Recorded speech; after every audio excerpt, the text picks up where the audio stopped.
Kaya pala ganito ang naging resulta ng kapalaran ko. Kasi alam ng Diyos na kaya ko. Sa edad kong to, napagod na akong magmadali. Kaya lahat ng ginagawa ko ngayon, ini-enjoy ko na lang. Siguro sa dami na rin ng aking pinagdaanan, napagtanto ko na ang buhay ay mas malawak at mas mahiwaga pa sa mga problemang dumarating sa buhay natin. Tumatanda na tayo, baka sa kakahabol natin sa masagana at maayos na buhay, ay hindi na natin na-enjoy ang buhay. Baka nabubuhay na lang tayo dahil nape-pressure tayo sa sasabihin ng ibang tao.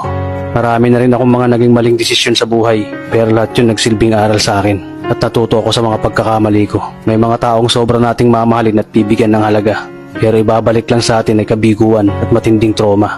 Kaya wag nating lilingunin ng mga taong tulad nila dahil mas payapa kapag hindi ka na interesadong malaman pa kung ano pang balita sa kanila. At wag mong idepende ang sarili mo sa kahit kanino. Tandaan mo, kahit sarili mong anino, iiwan ka din nito kapag madilim na ang paligid mo. Kailangan natin matutunan na huwag ikumpara ang sarili natin sa iba dahil hindi natin laban ang laban nila. Karera mo to, di nila karera. Dahil ang buhay ay hindi naman nasusukat sa kung sino ang mayaman, kundi kung sino ang payapa. Kaya galingan mo lang palagi tol dahil napakaraming tao mapanghusga, hihilahin ka pababa at lagi mo tong tatandaan.